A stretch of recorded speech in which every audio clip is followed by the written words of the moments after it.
Merci beaucoup, merci pour cette présentation et merci pour cette invitation.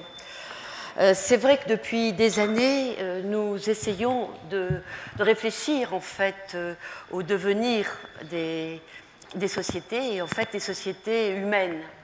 Alors aujourd'hui, je voudrais finalement dans ce temps, puisque c'est un temps très important où on peut échanger sur finalement la façon dont on peut inventer le monde de demain, comment inventer aujourd'hui le monde de demain. Je voudrais en fait aborder 5 points en particulier. Je n'ai pas d'image.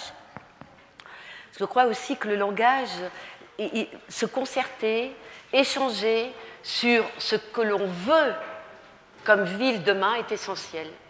C'est Nietzsche qui finalement nous a posé cette question en disant qu'est-ce qu'on veut dans un monde qui est totalement transformé du point de vue de ses valeurs.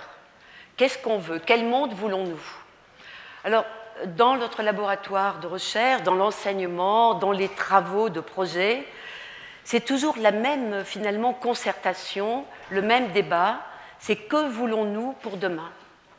Alors, j'ai prévu en fait 5 points finalement pour affronter ce qu'on peut appeler la crise des sociétés contemporaines, qui est la crise des sociétés depuis, je pense, que l'homme existe, mais qui est aujourd'hui caractérisée par une très grande incertitude. On ne peut pas dire que... On sait que le modèle du progrès a disparu. Nous ne croyons plus au modèle du progrès de la ville du XIXe siècle ou du début du XXe siècle. Nous sommes peut-être dans une hypothèse de désastre, mais en fait on ne sait pas. Ce dont on est sûr, c'est que nous sommes dans l'incertitude et que nous n'avons plus de modèle. Il n'y a plus de modèle. Il y a des connaissances, beaucoup de connaissances, mais ces connaissances ne nous suffisent pas pour inventer l'avenir. Il y a un saut politique, un saut éthique extrêmement important. Alors les 5 points que je voudrais traiter, finalement qui au fond posent la question de la forme et du fond, c'est d'une part le changement de paradigme, ensuite la question des limites, ensuite finalement la question d'imaginer de nouveaux possibles, et enfin le dernier point sur l'idée de comment toucher Terre, quelque part, non pas quitter la Terre, mais rester habitant de la Terre. Voilà. C'est un peu les points que je voudrais poser. Alors, d'une certaine manière, ces questions-là, pour moi, sont au cœur de la research by design, puisque, en fait, c'est difficile de traduire en français recherche by design. C'est très difficile, puisqu'en fait, le projet en français ne couvre pas l'ampleur de la notion de design. Et je pense que dans les écoles d'architecture, dans les écoles finalement qui travaillent sur le design, on travaille toujours sur l'articulation des échelles du point de vue d'un projet de devenir d'un milieu. Alors ce changement de conception est très très fort, puisque je pense que le changement de paradigme, c'est la prise au sérieux que les milieux habités humains, les milieux urbains et non urbains, sont des milieux vivants. Donc les questions du vivant, le modèle du vivant, qui n'est plus le modèle de la géométrie, ni celui de la mécanique, qui est celui de la biologie, met en évidence que tout est lié. Nous quittons le modèle de l'urbanisme des années 40, 50, 60, de la moitié du XXe siècle, qui était un urbanisme de séparation, un urbanisme de monofonctionnalisme. C'était vraiment l'idée qu'on serait plus performant en séparant les choses. Aujourd'hui, avec ce changement de paradigme, c'est l'idée que la vie nous explique, nous enseigne que nous vivons parce que nous habitons un milieu. L'humain habite un milieu de vie. Il doit donc coexister avec d'autres humains, mais aussi avec d'autres formes de vie. C'est donc un changement absolument radical. Je pense que les questions qu'on a entendues hier, aujourd'hui, sur le métabolisme urbain, est extrêmement important, sur la question de tout ce qui va faire que les milieux de vie pourront continuer à vivre. Donc ce changement extrêmement important, il est fortement porté par un sociologue, philosophe, Edgar Morin, qui est consulté dans toutes les instances internationales sur l'éducation, sur l'avenir des sociétés humaines, et qui met au cœur de sa pensée systémique, au cœur d'une pensée de l'auto-organisation, l'idée de la reliance, l'idée de l'art de relier les choses. Donc on sait que dans les sociétés primitives ou dans pré-industrielles, il y avait un art de relier les choses. Un certain équilibre était trouvé entre l'homme et son milieu, un certain équilibre. Aujourd'hui, nous devons inventer cet équilibre.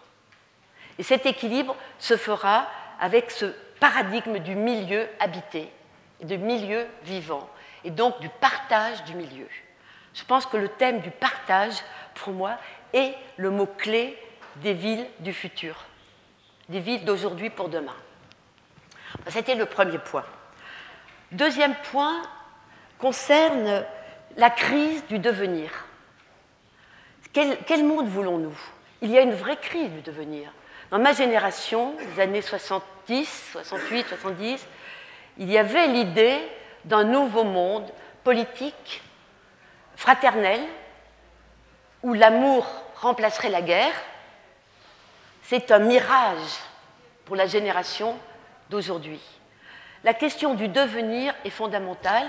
Est-ce que, déjà la première chose très importante, c'est que tout est en train de se transformer.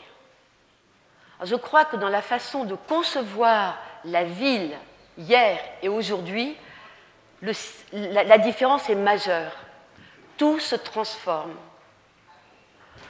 Nous sommes dans des transformations silencieuses, plus ou moins visibles, mais inéluctables. La métamorphose, c'est la prise au sérieux du devenir. Comment est-ce que nous sommes capables d'avoir une forme qui viendra, une autre forme que celle qui nous précédait, mais qui va naître de ce qui est là aujourd'hui. L'image que reprend à propos des métamorphoses Edgar Morin est une image liée au vivant. Il prend l'image de la chrysalide qui devient papillon. Il prend l'image du fait qu'un milieu vivant va donner vie à une autre forme de vie. Je pense que dans les villes de demain, pour inventer les villes de demain, c'est comment continuer à pouvoir vivre et comment pouvoir créer des formes d'établissement humain qui permettront une vie pour tous, puisqu'aujourd'hui, contrairement à la ville du XIXe siècle, ou à l'image de la ville, finalement, de la cité grecque antique, cette idée que la ville apporterait la liberté et finalement une certaine qualité de vie pour tous n'est plus possible aujourd'hui. On sait que la ville aujourd'hui est souvent inhabitable pour beaucoup de citoyens et beaucoup d'urbains. Donc l'idée de cette crise du devenir, est-ce que l'on est capable précisément de changer de point de vue et de se dire que chaque milieu est une entité qui a une puissance de devenir. C'était évoqué tout à l'heure en début de cette journée, cette idée que chaque milieu est une entité, chaque ville est une entité. Bratislava n'est pas Clermont-Ferrand ou n'est pas Paris, même si nous habitons un monde mondialisé. Et l'idée que chaque milieu habité a une puissance de devenir, comme la chrysalide a une puissance de devenir papillon, est extrêmement importante et ça modifie totalement la façon de penser, puisqu'on part de la singularité des milieux et non pas de l'uniformité des milieux. C'était le deuxième point. Troisième point, c'est la question des limites. C'est une question extrêmement importante en architecture. En architecture, tout est une question de limite et de mesure. Trouver la bonne limite, trouver la bonne mesure. La limite, non pas comme une fermeture, d'ailleurs le mot limite lui-même comprend l'idée de passage. La limite comme passage vers quelque chose d'autre. Alors évidemment, cette question s'impose aujourd'hui, puisque le rapport Brundtland, le rapport qui a fondé finalement le changement de modèle, ou le changement de paradigme plutôt que de modèle, ce rapport Brundtland, qui est un contrat planétaire, qui est le premier contrat planétaire que les hommes ont fait depuis que les hommes existent, cette idée que l'on va pouvoir, il va falloir être viable, vivable, équitable, pose la question de la limite. Limiter la pollution, limiter la destruction des milieux qui produisent la nourriture, limiter la destruction aussi de tout ce qui va être des chaînes de solidarité humaine. Puisqu'en fait, c'est ce que nous présente le rapport Brundtland. C'est la grande capacité, en même pas 100 ans, de grande puissance techno-scientifique, de détruire des milieux de vie. C'est aussi ça qui est en jeu. Donc, la question des limites est extrêmement importante, mais comme capacité d'inventer, non pas comme capacité de fermer ni de revenir à quelque chose de passé, mais la capacité de devenir, mais en posant des limites.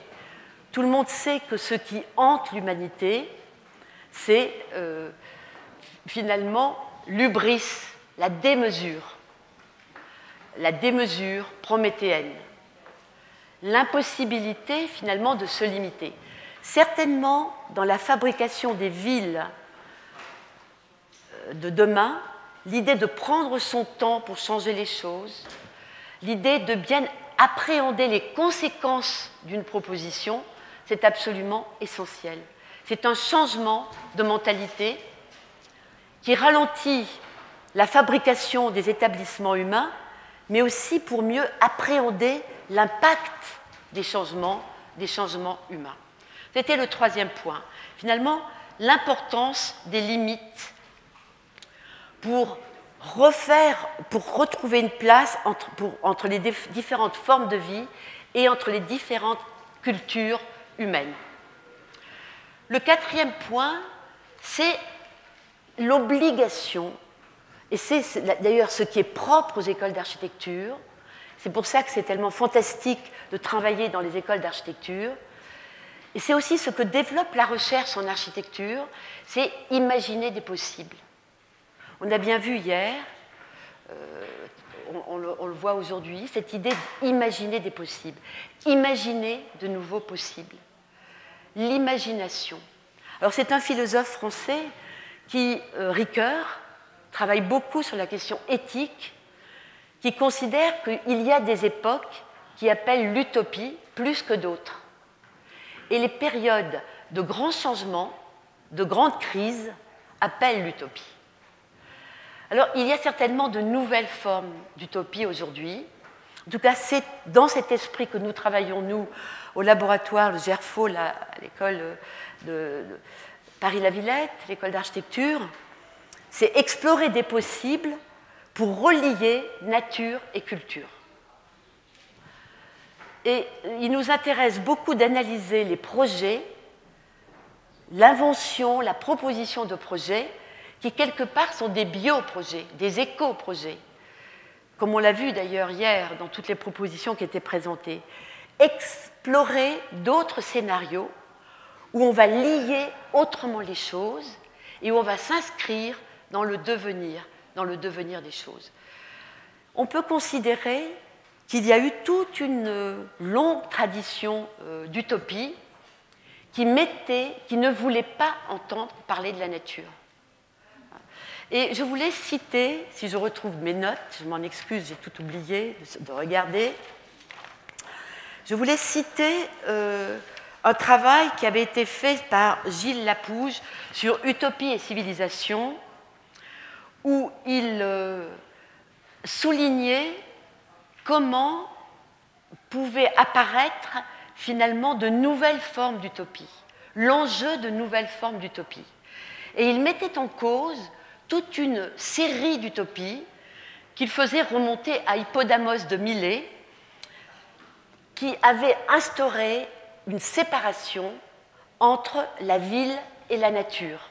Et je voudrais donc citer Gilles Lapouge, parce que je trouve que ça nous parle. C'est un livre qui est paru en 1978, Utopie et civilisation, et qui est en train de nous expliquer finalement quelque chose qui correspond un peu au nouvel horizon, je pense, des projets architecturaux, urbains, paysagers, environnementaux aujourd'hui. Et voilà ce qu'écrit Gilles Lapouge, qui explore beaucoup l'imagination des possibles et aussi qui conteste un régime profondément basé sur le profit. Alors, il dit « Hippodamos de Milet va construire une ville volontaire. La logique ordonne ses rues. Elle n'emprunte rien à la tradition, rien à la nature et rien aux dieux. Il soumet à la loi géométrique non plus un temple ou un monument, mais le dessin même de la ville, ses rues, ses places, ses habitations et ses citoyens. La ligne droite, les angles, au lieu de participer à une symbolique, reçoivent la mission contraire. Imposer l'ordre de la rationalité à la maison des hommes. Le plan orthogonal part à la conquête de la terre. Auparavant, les villes étaient sécrétées par la terre, comme la terre sécrète les spires d'un coquillage ou les coulées de lave. Par Hippodamos, la vie devient un seul artefact. Et il dit un peu plus loin, pour les utopistes, en fait, la nature, dans ses têtes mathématiques, se présente comme parfaite, inaltérable, incorruptible. Sa perfection est celle des équations. Voilà leur nature convenable.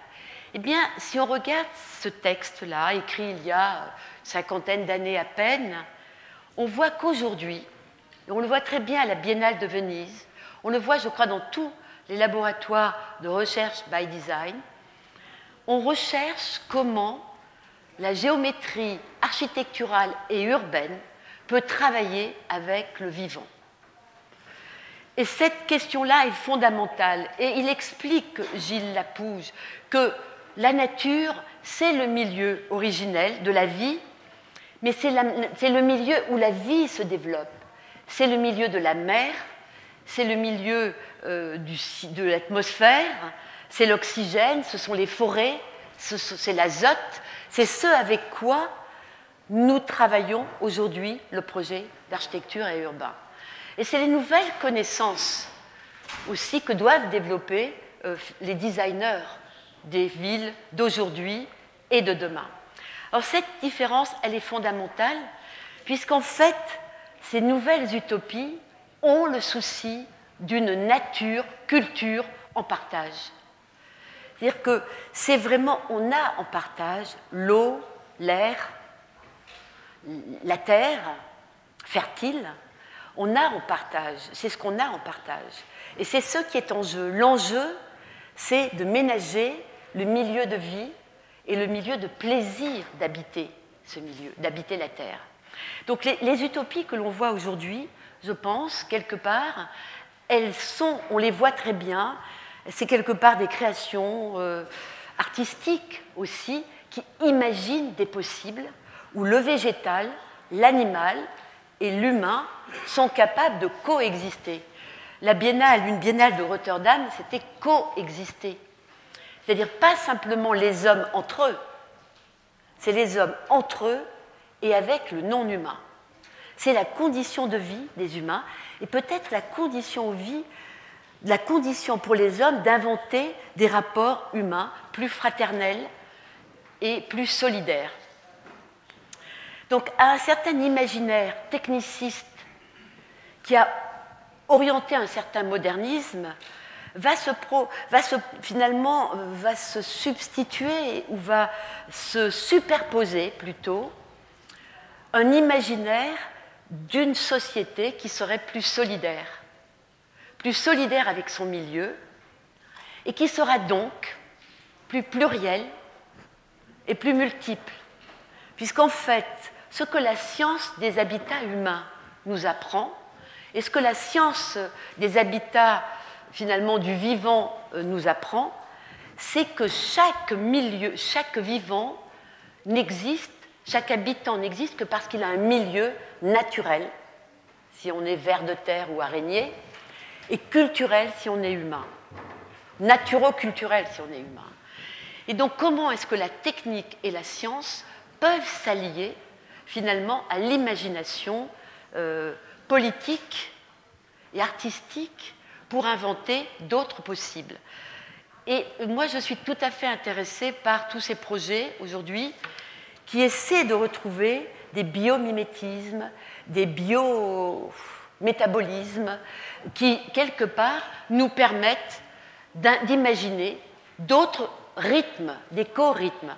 Puisque je voudrais terminer là-dessus, finalement, il y a eu un livre qui a créé beaucoup, je crois beaucoup personnellement, à la parole. C'est normal, les philosophes n'ont que la logos, quelque part, à leur disposition.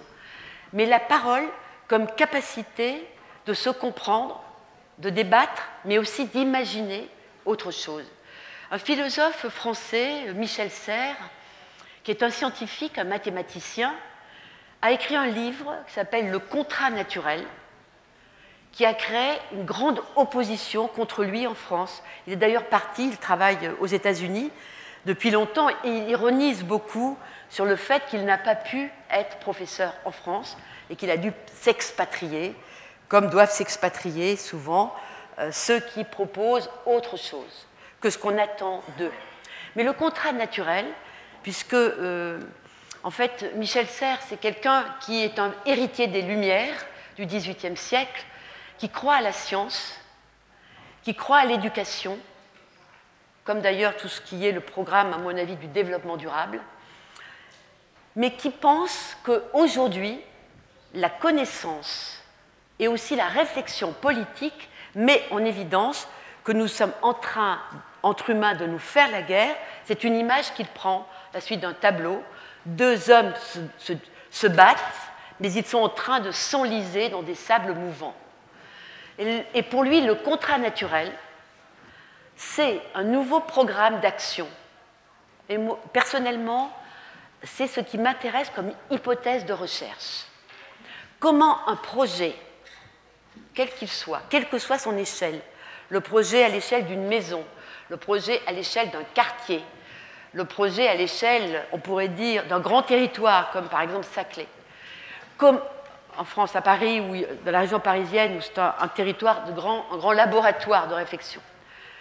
Comment est-ce qu'un projet non seulement prend au milieu, non seulement rend au milieu, non seulement in et out, puts, on pourrait dire, mais comment il va rendre plus au milieu encore qu'il ne lui a pris, pour régénérer le milieu. Je pense que le programme pour les villes de demain, c'est ne plus détruire les milieux, mais les régénérer, parce que nous les avons déjà détruits. Et cette régénération, elle est écosophique. C'est Guattari, dans un magnifique petit livre, Félix Guattari, qui a travaillé beaucoup avec Deleuze, qui a écrit un livre qui s'appelle « Les trois écologies ». Les trois écologies, c'est la rencontre, la reliance de l'environnemental, du social et du mental, donc spirituel, de l'esprit. Et profondément, je crois que nous sommes arrivés à une période du développement des sociétés humaines où le défi, c'est précisément de toucher terre dans le sens d'être capable d'habiter la terre aussi par l'esprit. Eh bien, merci beaucoup pour votre attention.